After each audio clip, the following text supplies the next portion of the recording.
Bienvenidos a Estrategia, el podcast de Global Strategy. Soy Javier Jordán y hoy vamos a hablar sobre la política exterior y de defensa alemana. Y para conversar sobre esta cuestión tenemos con nosotros a Alberto Bueno. Muy buenas, Alberto. ¿Cómo estás? Hola, Javier. Pues encantado de estar hoy a este lado del micro. De coincidir, que no lo hacíamos en el podcast por lo menos desde este verano. Sí, totalmente. Hacía ya tiempo, así que había ganas por mi parte.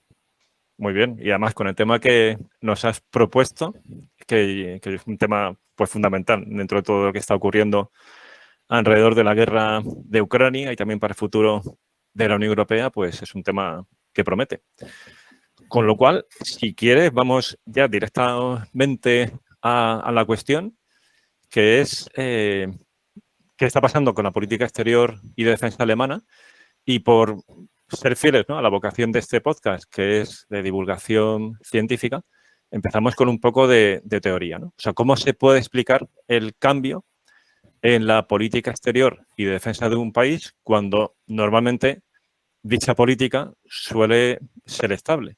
O sea, hay otras políticas que a lo mejor experimentan más alteraciones, pero en general la acción exterior de un Estado se busca que sea predecible, que sea estable, que haya acuerdo entre los principales partidos. Entonces, ¿cómo enfocas tú? ¿Qué enseñanzas has sacado de la literatura? Porque sé que es un tema que has trabajado en tus últimas publicaciones. ¿Cómo lo explicarías en general y en concreto para el caso alemán? Como bien dices, Alemania, el caso de estudio, podríamos estudiar a raíz de la guerra de Ucrania, pues, tantísimos otros países, ¿no? Pero sí es verdad que por el peso específico que tiene Alemania, bueno, nos preguntamos cuánto pesa Alemania, ¿no? O cuánto cuenta Alemania. Seguramente luego la pregunta sea de grado, ¿no? Pero está claro que el peso político, económico que tiene Alemania, pues en Occidente justifica, ¿no?, el que estemos hablando. Y efectivamente, en los últimos meses, en el último año, pues ha habido un movimiento casi tectónico, ¿no? Y sobre esto va mucho el debate. Entonces, una nota teórica, sin más, en un par de minutos, que nos permita entender el porqué de esta transformación. La encontramos en la ciencia política, cuando analizamos las transformaciones de las políticas públicas y cuando estudiamos relaciones internacionales y estudios internacionales, en un concepto como es el de la coyuntura crítica, ¿no? O coyunturas críticas. Y entonces podemos entender la guerra de Ucrania como una coyuntura crítica. ¿Y qué es esto? Bueno, pues es un momento, ¿no?, relativamente corto de tiempo, un lapso que se abre, ¿de acuerdo?, por el que se entiende que el cambio efectivamente en una política o en unas políticas públicas como la exterior y defensa, que efectivamente son políticas que al menos, ¿no?, en teoría, nunca mejor dicho, tienden, ¿no?, a la estabilidad, a la permanencia, ¿no?, a su desarrollo ciertamente inercial, pues se transforme, ¿no? Que no solo es que el cambio sea posible, sino es que se contempla, o sea, se entiende casi como el paso lógico, ¿no? Hay una alta probabilidad de que los actores en esa política, que en la política exterior y defensa, pues son múltiples, por supuesto, también son élites, ¿no? Políticas, fuerzas armadas, otras instituciones, pero también la sociedad, ¿no? Entienden que hay que cambiar los resultados esperados, pues, de esta política pública, y que incluso las instituciones, en su sentido más amplio, pueden o deben alterarse, ¿no? Por eso son críticas, por eso esta coyuntura, este momento es crítico en un sentido profundo, ¿no?, de que puede haber un punto de inflexión y se abre, bueno, paso a cambios institucionales, con lo que ello supone, ¿no? Y esto es realmente relevante, ¿no? Y a partir de ahí se sucede toda una cascada de nuevas políticas, de decisiones, de implementación de la decisión pública, etcétera. Pues la verdad es que es ciertamente apasionante. Y una última nota para acabar este punto inicial, ¿no? ¿Y por qué se produce una coyuntura crítica o por qué podemos entender la guerra de Ucrania como una coyuntura crítica? Es bastante lógico, ¿no?, al respecto. Pues se produce un evento o una serie de eventos, y esto es interesante en el caso de Ucrania si analizamos la crisis, ¿no?, con Rusia, si nos remontamos a 2004, ¿no?, y podemos ir trazando como una serie de eventos, pero sin duda alguna, ¿no?, el 24 de febrero, ¿no?, podemos ponerle fecha y casi hora, como esos eventos ese evento exógeno, es decir, externo al sistema, en la mayoría de las ocasiones, ¿no? Que golpea, ¿no? Que golpea a las instituciones, a ese entorno donde se toman las decisiones y, bueno, se abre una fase de, diría que un término clave, ¿no? De incertidumbre, ¿no? De incertidumbre hacia cómo seguir, cómo avanzar, viendo que la política que hasta ahora se llevaba a cabo hasta ese momento no funciona bien, que los actores, que las estructuras, en fin, tienen problemas para enfrentarse y que, por tanto, bueno, se abren vías, ¿no? Para un posible cambio radical en este sentido. Esto es una coyuntura crítica y, por tanto, creo que la guerra de Ucrania la podemos entender en este sentido. Tal es su efecto, su importancia, que en Alemania lo que está ocurriendo es que se están preguntando, ¿no? Cómo sus instituciones, sus estructuras, ¿no?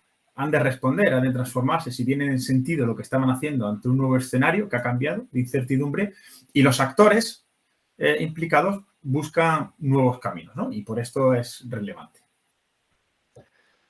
¿Y cuáles serían las claves de ese cambio de Alemania respecto a Rusia a raíz de la guerra de Ucrania? O sea, si lo ves oportuno, ¿no? Porque quizás es una pregunta un tanto amplia, ¿cuáles habrían sido las grandes tendencias de las relaciones entre Alemania y Rusia antes del 24 de febrero? ¿Y cuáles son las nuevas líneas maestras, particularmente a partir del discurso del canciller Scholz el 27 de febrero, ya una vez producida la invasión y generada esa coyuntura crítica que comentas?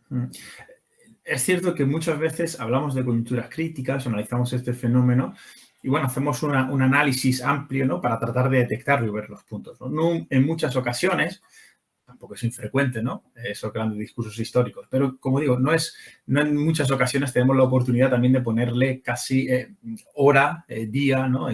A un cambio, ¿no? O al inicio, ¿no? A lo que impulsa este cambio, como es ese discurso de Scholz. Pero, efectivamente, vamos a hacer un breve análisis de cuál es un poco la tendencia, de dónde se venía, ¿no? Es ciertamente, cuando se analiza las relaciones entre Alemania y Rusia, la posición entre Alemania y Rusia, bueno, se suelen caer en ciertos simplismos, ¿no? También al calor de la guerra, ¿no? Y, bueno, hay grandes tendencias históricas, ¿no? Posiciones más radicales, aquí en un sentido etimológico, ¿no? Que van a lo profundo, a la raíz, que nos ayudan a entender esta situación.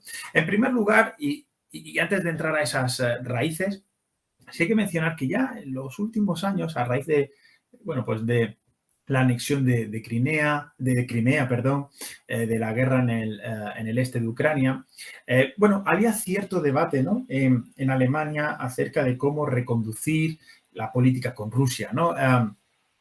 No era clave, de hecho en las elecciones del año del 21 no fue la política internacional o la política de defensa un gran problema, pero sí es cierto que estaban sobre la mesa algunos de los temas, por ejemplo, el estado de las Fuerzas Armadas alemanas, ¿no? En qué situación se encontraba o qué posición tenía que tener sobre Alemania. Bueno, no era el tema estrella, pero había un caldo de cultivo. Incluso Afganistán y el fracaso de Afganistán, ¿vale? Y ahí pues podemos remitir a ese episodio también que tenemos al respecto en el podcast, ¿no? Pues, bueno, suscitó un debate acerca del compromiso alemán, que hasta ese momento era el segundo contribuyente después de Estados Unidos, etcétera, en este tipo de misiones, ¿no? Que durante las 2 primeras décadas del siglo XXI pues fueron casi, ¿no? Pues las protagónicas, ¿no? O sea, que había un caldo de cultivo. Pero más allá de esto, que es el contexto inmediato, sí podemos rastrear algunas, como digo, de esas grandes tendencias, ¿no?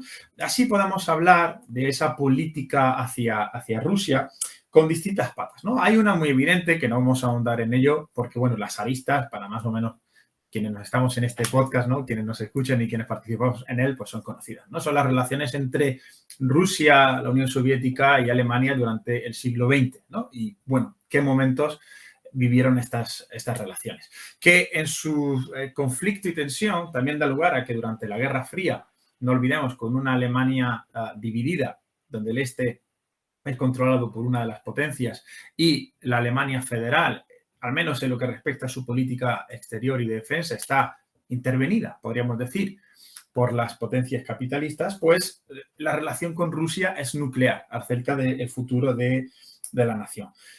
Todos podemos recordar, ahí está la historia de lo que supone la Ostpolitik de Willy Brandt, ¿no? Ese acercamiento hacia la República Democrática Alemana y a mayor ahondamiento en el bloque del Este, lo que supone la Ostpolitik, cuando empieza, ¿no? Entre finales de los 60 y ya en la década de los 70, pues también de ruptura, ¿no? Con las relaciones entre bloques en las décadas inmediatamente anteriores, y que incluso con cambios de color político en el gobierno de la República Federal, pues continúa, ¿no? De hecho, cuando ya el canciller Helmut Kohl está en el poder, se produce la caída del muro de Berlín, etcétera.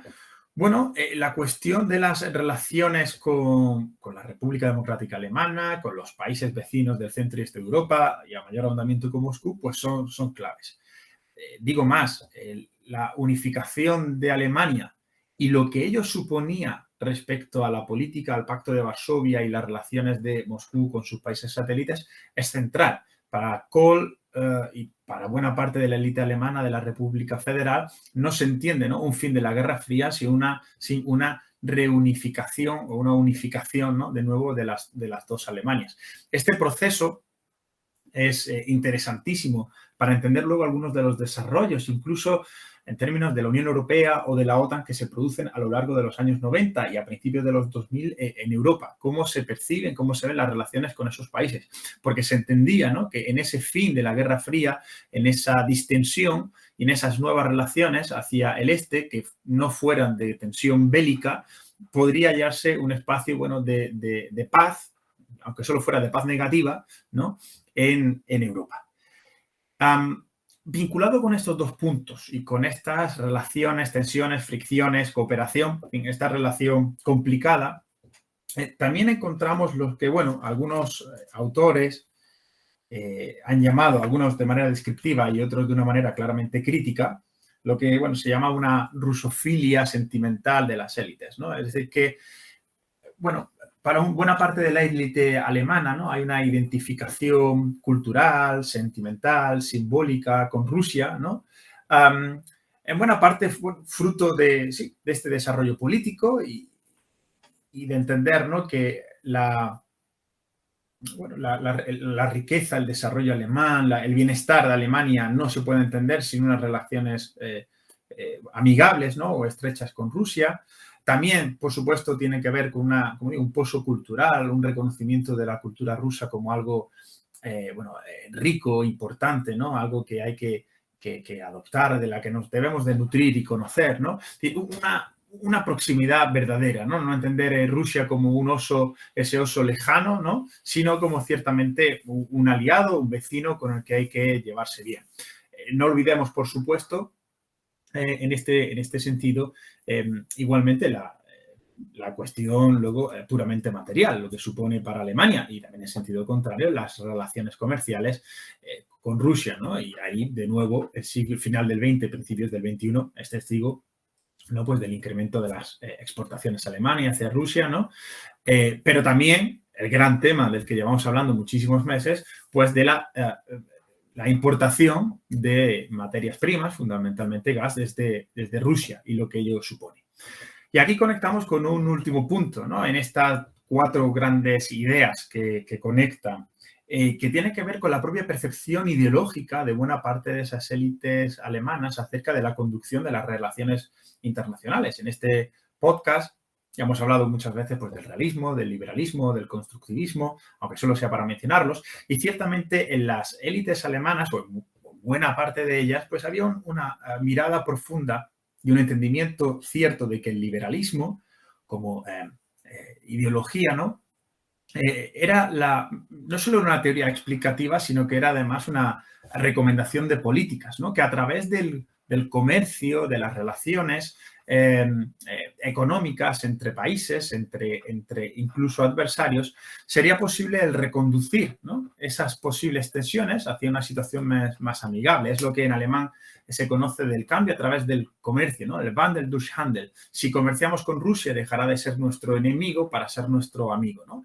E incluso, a mayor andamiento y desde ese punto de vista del liberalismo internacional, que Alemania también lleva a creer, por supuesto, en el orden internacional, en las instituciones y organismos internacionales como vía preferente, ¿no?, para la cooperación y la relación entre Estados, incluso que dichas instituciones, ¿no?, puedan moldear las políticas de los estados, etcétera, etcétera, ¿no? Es mucho más amplio este desarrollo teórico, lo sé, pero que, bueno, que a través de esa visión, ¿no?, ideológica, pues se pudiese incorporar, ¿no?, Rusia, pues, al concierto europeo.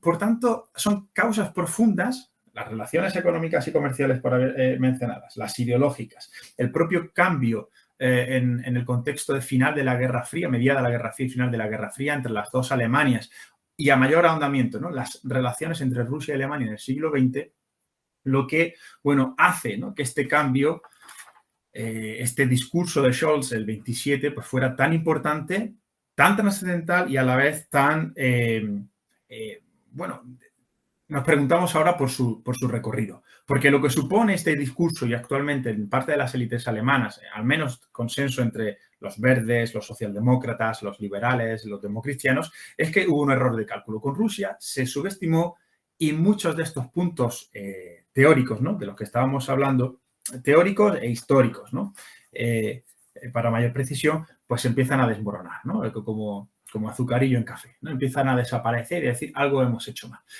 Claro, desde fuera, por decirlo de algún modo, estamos tratando de comprender, ¿no?, el porqué de esta decisión.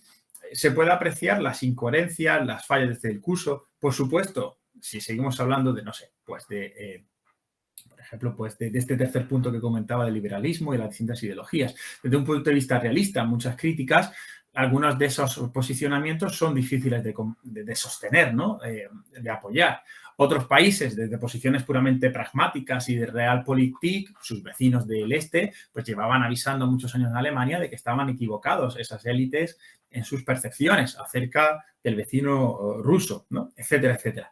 Lo cierto es que ahora se encuentra ese punto, ¿no?, ese shock de puede que lo hayamos estado haciendo mal en los últimos 30 años como poco, o al menos que lo hayamos apostado todo a una sola carta, ¿no?, esa carta de la relación, esa carta del intercambio, del liberalismo internacional, etcétera, etcétera.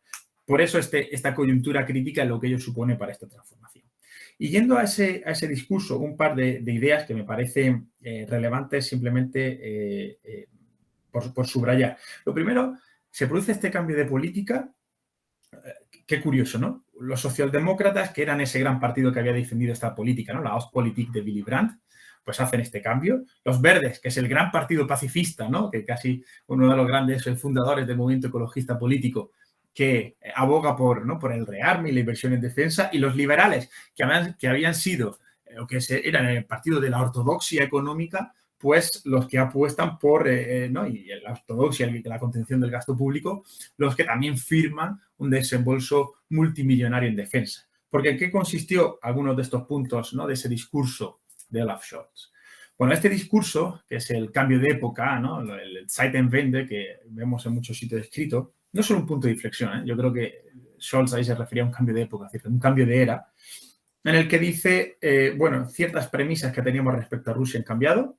La invasión de Rusia de Ucrania ha puesto sobre la mesa que este orden internacional no funciona, ha roto los esquemas de juego. Que en este sentido, por supuesto, el apoyo a Ucrania y demás, eso va de suyo. Hay una apuesta directa por la inversión en defensa, por el rearme. Se habla de una inversión de hasta 100.000 millones de euros, que se dice pronto.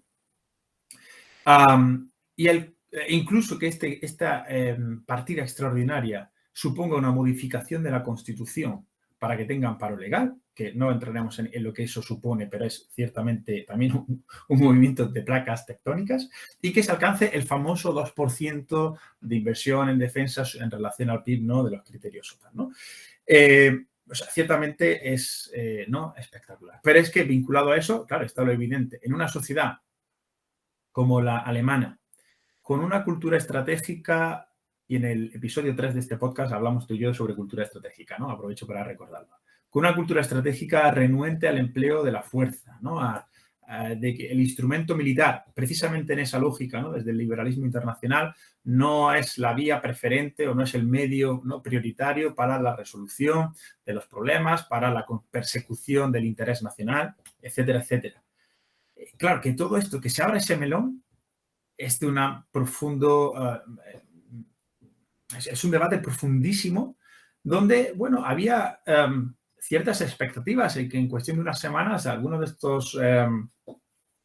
estos objetivos marcados, ¿no?, se consiguiesen. Ahora estamos viendo, y hablaremos de ello un poco más adelante, que esto no es así.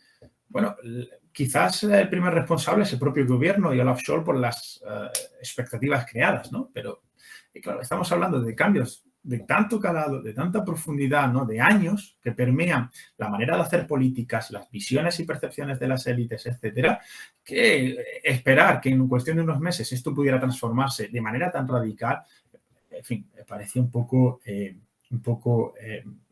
ilusorio. Una última cuestión que me parece central, una última pregunta que Scholz, no en su discurso del día 27, sino hace unos días que publicaba una tribuna en la prestigiosa revista Foreign Affairs. Y ahí venía en ese artículo de opinión, venía a preguntarse, a decir que cómo podemos ser, ¿no?, los europeos, la Unión Europea, actores independientes, es decir, en un mundo crecientemente multipolar. En esta última parte de la pregunta está la nueva concepción, ¿no? Esa venda que se ha caído de los ojos y entender que el mundo ha cambiado. Y luego en la primera parte de la pregunta está ese elemento de qué hacemos en consecuencia, cómo cambian las políticas. Ahí la pregunta la hace sobre los europeos y los estados europeos, pero hay una primera interpelación a la propia Alemania. La pregunta es la que está abierta, es la que tenemos por delante, y solo un último dato para entender bueno, la profundidad de estos cambios que se plantean o de las reticencias que podemos encontrar. Según una encuesta de hace unas semanas de la Corvell Stiftung, un instituto de investigación muy prestigiado en Alemania, el 52% de los alemanes siguen estando en contra del rol militar de Alemania en la Unión Europea, en Europa, y del instrumento militar como una medida, ¿no?, de desarrollo en las relaciones internacionales. Por tanto, bueno, pese a todo el debate, vemos que hay reticencias desde la propia sociedad, y sobre otros problemas en estructuras y en élites podemos seguir hablando. Pero si te parece, Javier, podemos hablar un poco de Ucrania, ¿no?, y de lo que ha pasado estos meses.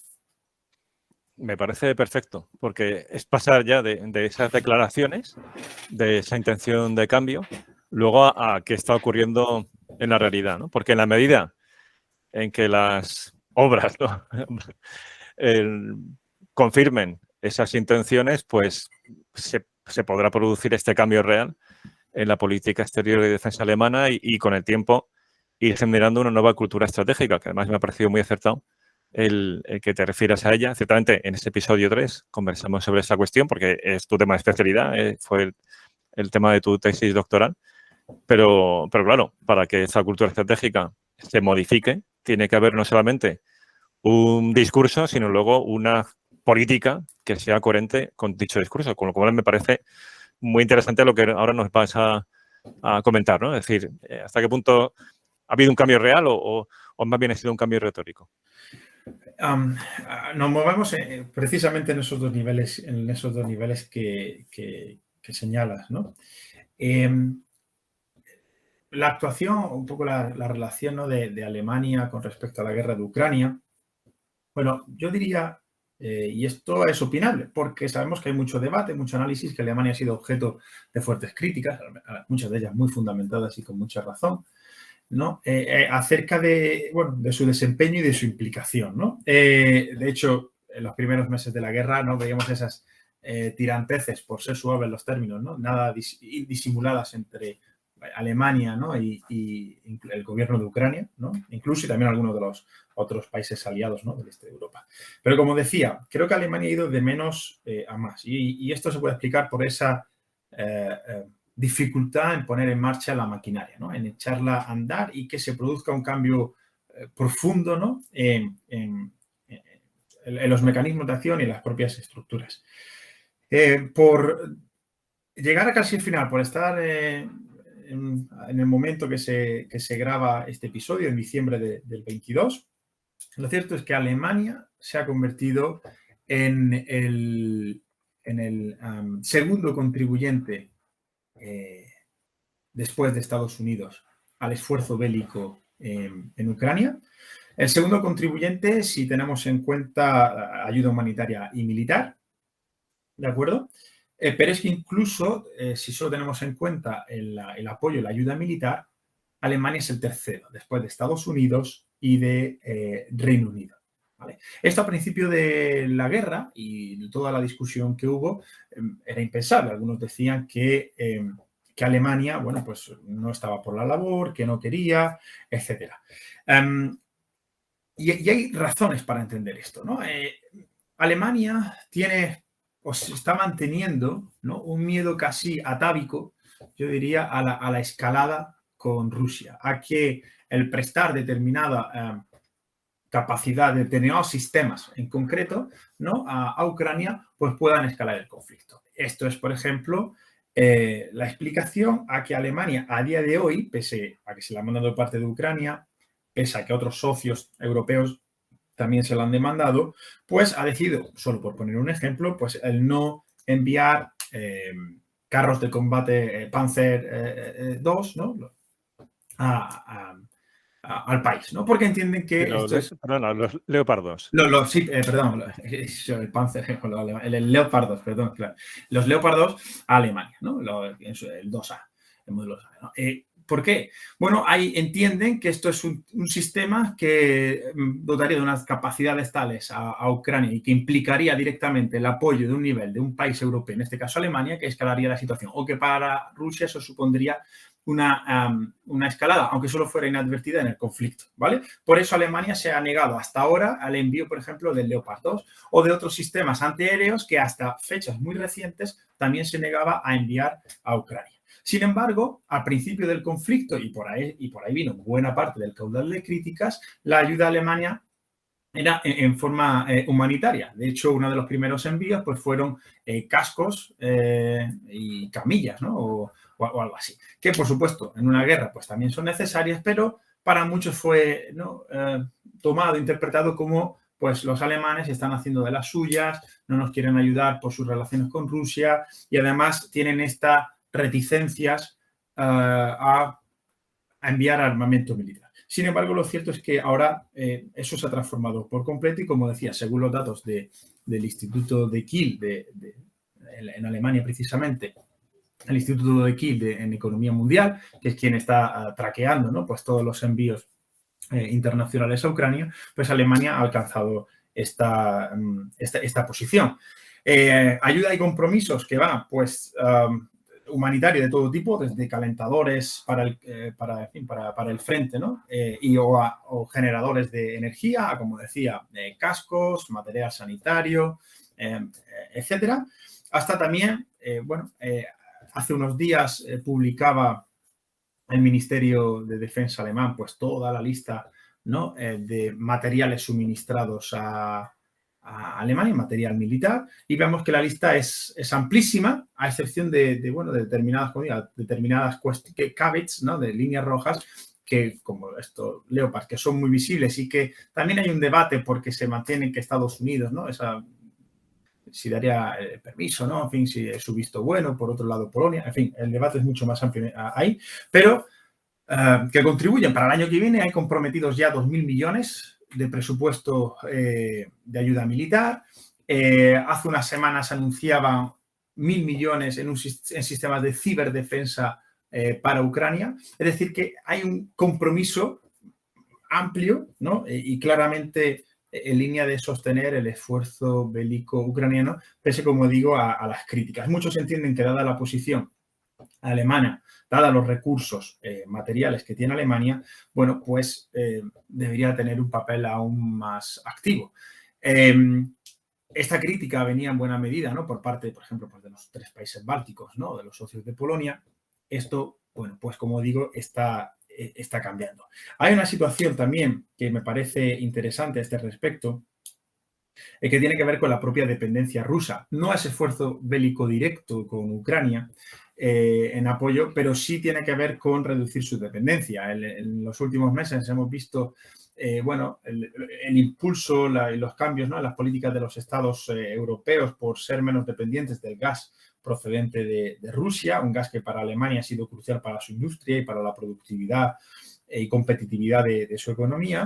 Y bueno, el esfuerzo que se ha hecho por reducir la factura del gas, como se dice, que efectivamente se ha conseguido, que además no se debe solo, como se ha argumentado, a que bueno, el tiempo haya sido en líneas generales más benigno, ¿no?, y haya sido un clima más suave, que también, sino fundamentalmente a un esfuerzo sostenido de la industria alemana por reducir hasta en un 25% su consumo de gas, ¿no? Los alemanes argumentan que eso también forma parte, ¿no?, de su esfuerzo bélico, de su contribución a la guerra y de su determinación por sostener a Ucrania. Eso es lo que argumenta.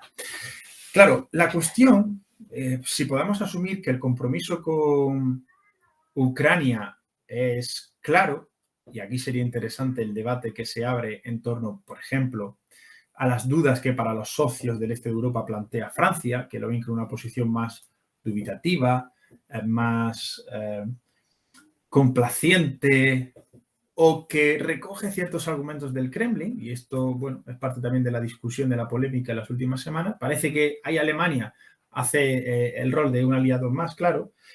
El problema que plantea Alemania en relación a ese cambio total de su política de defensa tiene que ver, en efecto, con sus propias capacidades y lo que puede lo que puede aportar, ¿no? Y ahí es cuando estamos viendo que, en efecto, bueno, no es tan fácil, ¿no?, el transformar esos objetivos de la inversión de 100.000 millones de euros en el Bundeswehr, del llegar al 2% del PIB, etcétera, no es tan sencillo como se había prometido.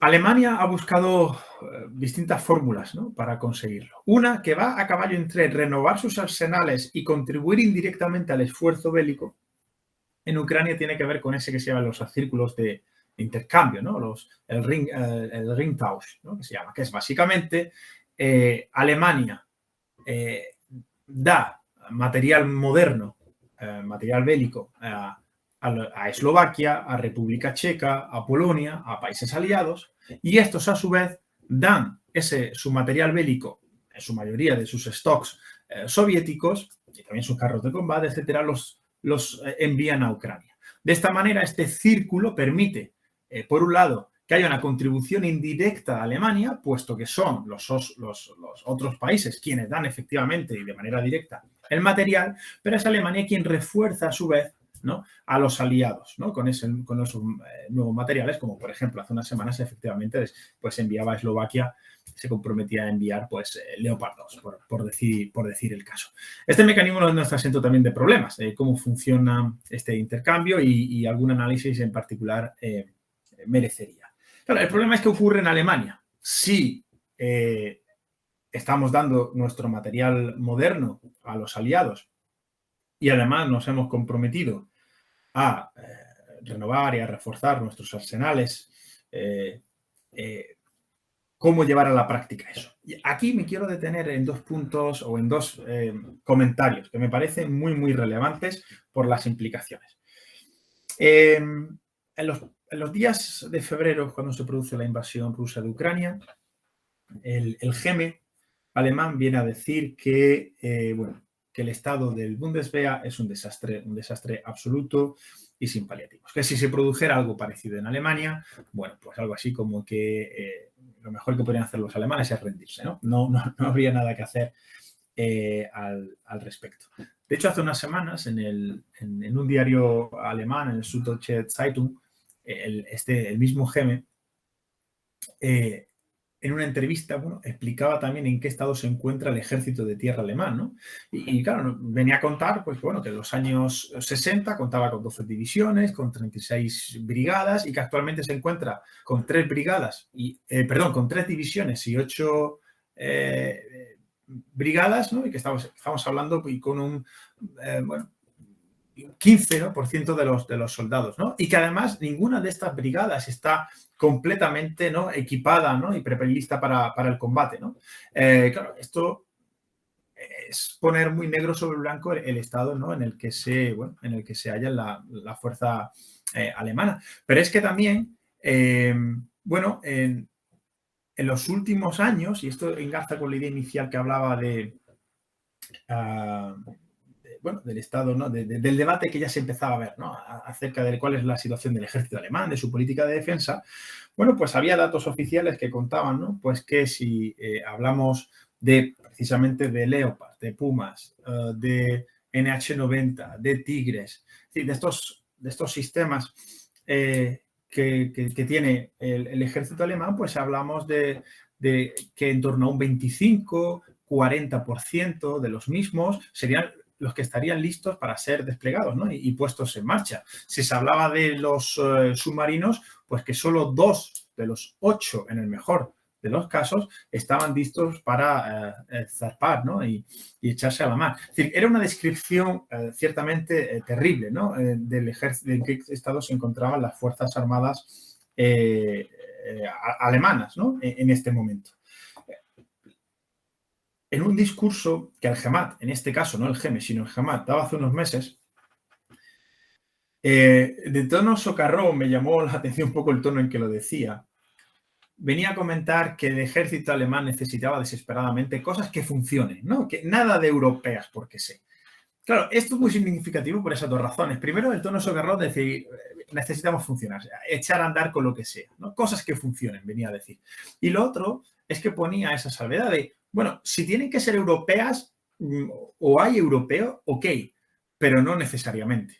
No necesariamente. Lo que queremos es que sean sistemas que estén probados, ¿no?, cuyo rendimiento, cuya eficacia esté más que consolidada. Y si eso implica que tiene que ser estadounidense, pues bienvenido sea. Claro, esto es un cambio total respecto al discurso de Europa, de la industria de defensa europea, etcétera, etcétera.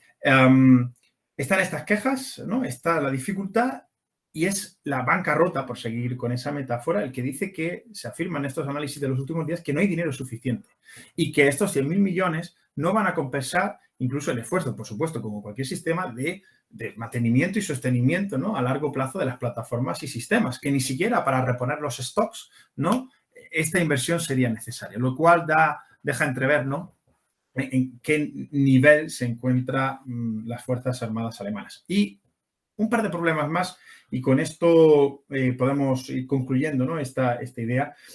Bueno, ¿dónde se hallan estos problemas? En la implementación de este gran cambio.